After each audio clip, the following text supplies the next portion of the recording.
Logical entailment. In the previous episodes where we examined ways to find implicit information, we needed to do some inference. For this, you needed to examine the meaning of words. For instance, from the sentence, "Socrates is mortal," we can infer that Socrates will die. We can make this inference because we understand the meaning of the word mortal. But there is a different type of inference which does not require us to know the meaning of words to find a true statement. Instead, it requires us to examine the logical relationship among sentences. Consider this example. All men are mortal. Socrates is a man. Therefore, Socrates is mortal. To obtain the information that Socrates is mortal, we do not need to know what mortal means.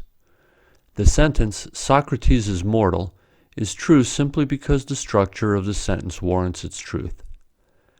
In logic, this type of inference is called logical entailment. Logical entailment refers to a logical relationship between two or more sentences.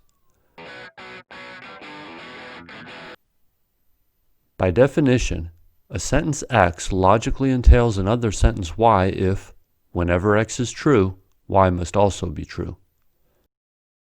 Following this definition, the sentences "all men are mortal" and "Socrates is a man" logically entail "Socrates is mortal."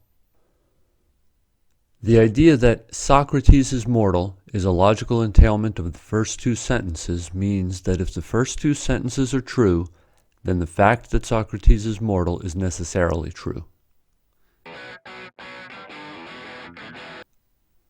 The necessary truth of the logical entailment can be contrasted with an inference that relies only on the meanings of words. Consider this sentence. John is a bachelor.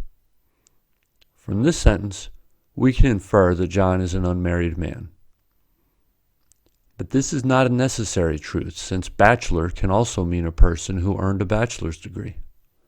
Under this meaning, even if John is a married man, John is a bachelor can be true.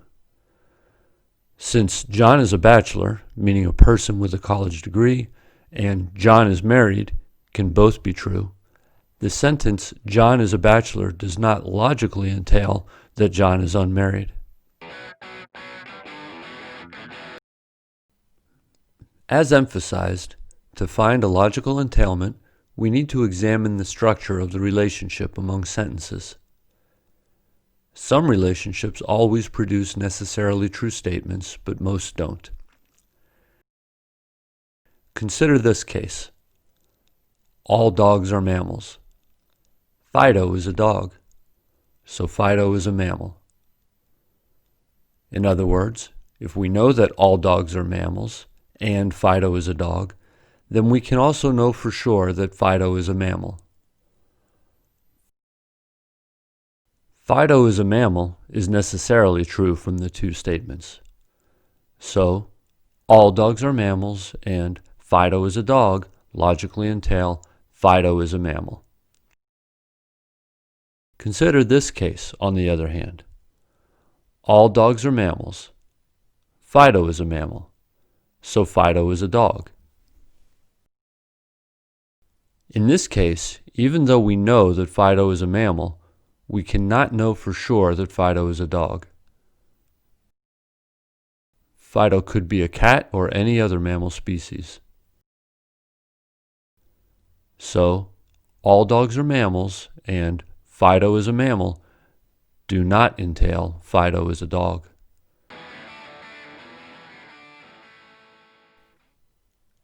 Some TOEFL information questions require you to recognize facts that are logically entailed by the passage, so understanding the logical entailment relationship is very helpful for these TOEFL information questions.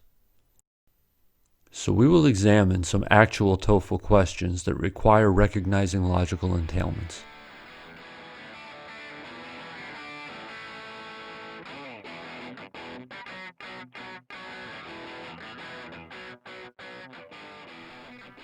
Briefly skim the passage.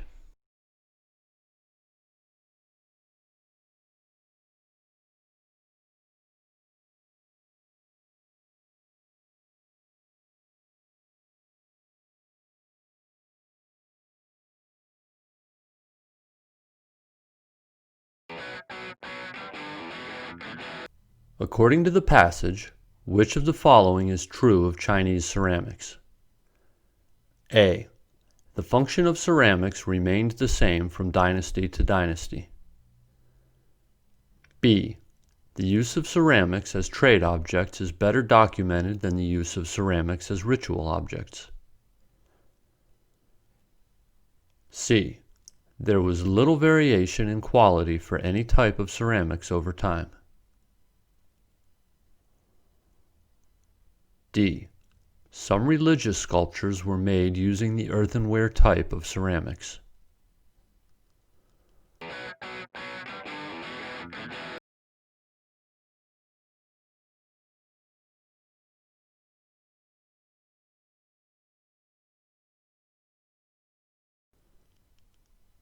Analysis. A is not true since the function and status of ceramics in China varied from dynasty to dynasty. B is not mentioned. C is false since according to the passage the function and status of ceramics varied depending on their quality. So we know that there was a large variation in quality.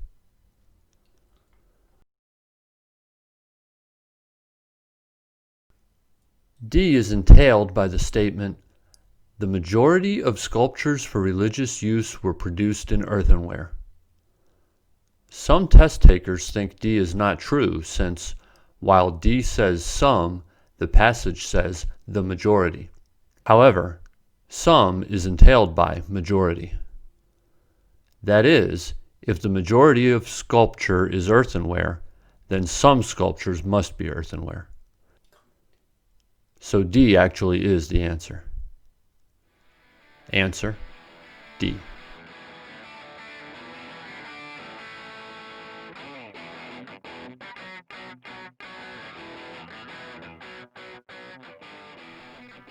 Briefly skim the passage.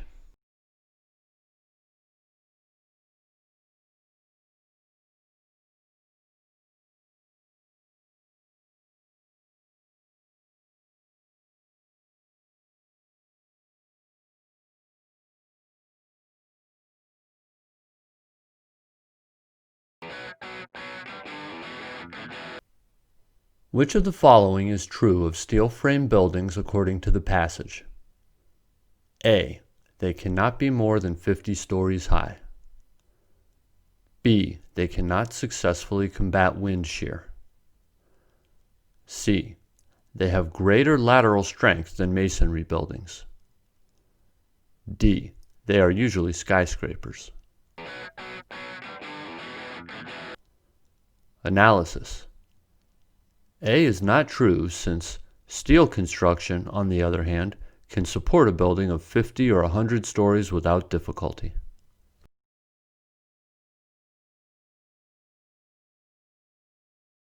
B is not true since masonry construction reaches a maximum possible height since it runs into difficulties of compression and of inadequate lateral strength to combat wind shear.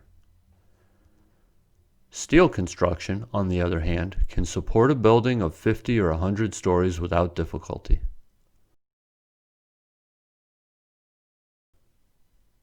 C can be inferred from the comparison between the masonry construction and steel building construction.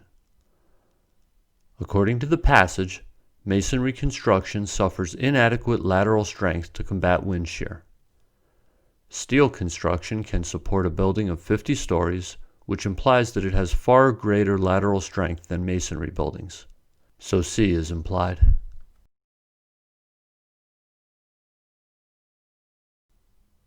Why is D not true? D is not necessarily true. Such building refers to a building of 50 or 100 stories, which are skyscrapers. Steel construction can support skyscrapers, which means that some steel construction is used to build skyscrapers. In other words, skyscrapers are a proper subset of steel frame buildings, which implies that most steel frame buildings are not skyscrapers. Analogically speaking, Saying steel frame buildings are usually skyscrapers is like saying dogs are usually poodles, which is false. Poodles are a proper subset of dogs, and dogs are not usually poodles. Answer C.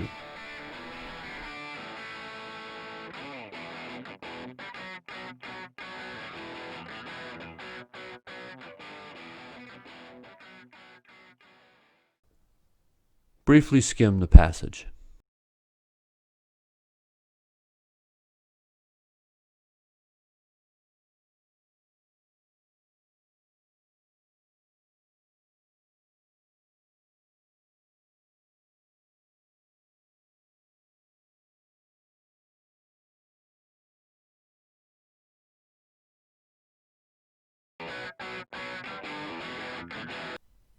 The text supports which of the following statements about painting in Europe? A. It is much older than painting in Australia. B. It is as much as 28,000 years old. C. It is not as old as painting in southern Africa. D. It is much more than 30,000 years old.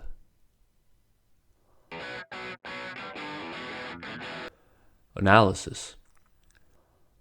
All of the choices are about the age of painting in Europe, but the passage does not mention the age of painting in Europe. This is the clue information. The cave paintings of Spain and southern France show a marked degree of skill. So do the naturalistic paintings on slabs of stone excavated in southern Africa. Some of those slabs appear to have been painted as much as 28,000 years ago, which suggests that painting in Africa is as old as painting in Europe. The following is the logical reconstruction of the above statement. Painting in Africa is 28,000 years old. From some of those slabs appear to have been painted as much as 28,000 years ago. Painting in Africa is as old as painting in Europe. Therefore, painting in Europe is 28,000 years old. So B is the correct answer. Answer B.